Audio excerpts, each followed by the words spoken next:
Problem से solution तक, astro तक, नो योर फेट। देखिए, आप बिल्कुल ये जान सकते हैं कि आप पूर्व जन्म में क्या थे। पूरी तरह से आपको पूर्व जन्म की पिक्चर दिख जाए, वो ज्योतिष से नहीं, वो साधना से संभव है। लेकिन आप थोड़ा प्रयास करके पूर्व जन्म के बारे में एक मोटा मोटा अनुमान लगा सकते हैं। कैसे लगा सकते हैं? देखिए, ये एक अनुमान है जिसको जानने के लिए लगातार लक्षणों पर ध्यान देना होगा। आपको अपने लक्षणों पर, अपनी आदतों पर थोड़ा ध्यान देना होगा।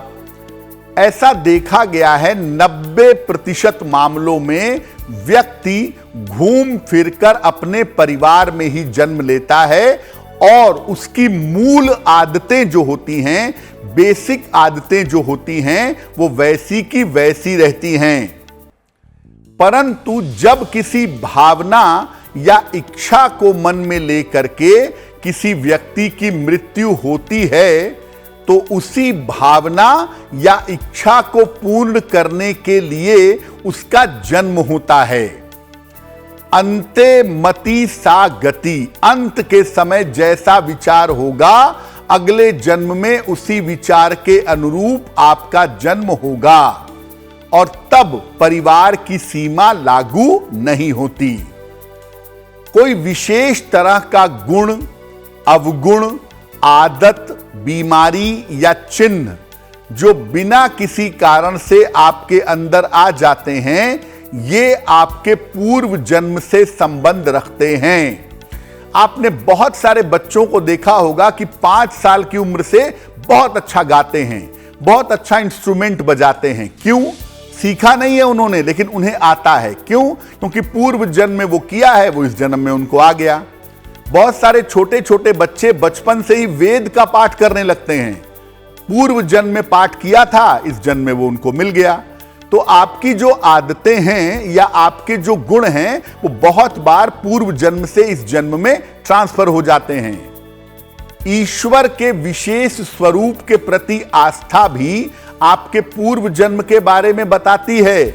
जैसे अगर आपने पूर्व जन्मों में कृष्ण की भक्ति की है, तो इस जन्म में भी आपकी संभावना सबसे ज्यादा यही है कि आप कृष्ण भक्ति ही करेंगे। क्योंकि देखिए, आपकी जो क्लास की पढ़ाई है, कॉलेज की पढ़ाई है, वो हर जन्म में 0 से शुरू करनी होगी। लेकिन जो आध्यात्मिक पढ़ाई है, जो साधना जगत है, वो पूर्व जन्म में जहां छोड़ के आए हैं, अगले जन्म में उसके आगे ही बढ़ेंगे। ठीक है ना? तो अगर पूर्व जन्म में शिव के भक्त थे, शिव की बड़ी पूजा करते थे, इस जन्म में ऑटोमेटिकली आप शिव की पूजा करने लगेंगे, क्योंकि ये संस्कार बड़ा प्रगाढ़ होता है। आध्यात्मिक और धार्मिक संस्कार बड़े मजबूती से इस जन्म में ट्रांसफर हो जाता है। शास्त्र कहता है, अवश्यमेव भोक्तव्यम कृत कर्म शुभाशुभम।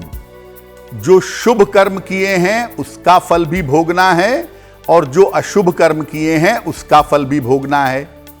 अब पूर्व जन्म के जो अशुभ कर्म हैं, वो प्रारब्ध बनके, वो भाग्य बनके इस जीवन में आपको बाधा देंगे। अगर पूर्व जन्म के कर्मों का इस जीवन पर प्रभाव है, तो क्या उपाय करेंगे? भगवान शिव की पूजा करें और शिव मंत्र का जप करें। देखिए, भगवान के केवल 2 ही स्वरूप ऐसे हैं जो आपको मुक्ति और मोक्ष तक पहुंचा सकते हैं। एक हैं महादेव शिव और एक हैं योगेश्वर भगवान कृष्ण। बाकी देवी देवताओं के स्वरूप की वो सामर्थ्य नहीं है। तो या तो भगवान शिव की या भगवान कृष्ण की पूजा करें, शिव मंत्र का या कृष्ण मंत्र का जप करें। एकादशी और पूर्णिमा का उपवास रखें। श्रीमद् भागवत जरूर पढ़ें। भगवान कृष्ण की लीलाएं हैं उसमें। अगर आप संस्कृत में नहीं पढ़ पाते तो हिंदी भावार्थ पढ़ें, अच्छा होगा। हर शनिवार को भूखे व्यक्ति को अन्न का दान करें। मोटे तौर पे आपको लोगों की अधिक से अधिक सहायता करनी है। अपने कर्मों और विचारों को ईश्वर को समर्पित करें।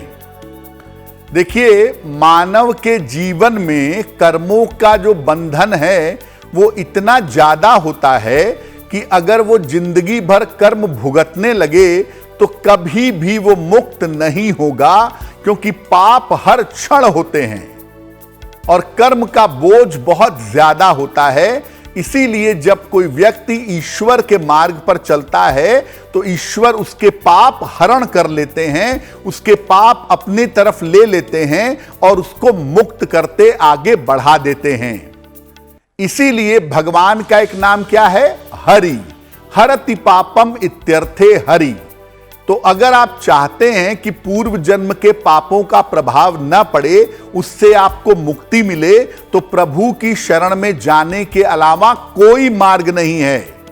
उनकी शरण में जाइए, वो आपके पापों का हरण करेंगे और अगर आप इसके बाद सही रास्ते पर चलेंगे तो जल्दी से जल्दी कर्मों की छाया से आप मुक्त हो जाएंगे। जिन लोगों का जन्मदिन 23 जुलाई को है, उन्हें हम सब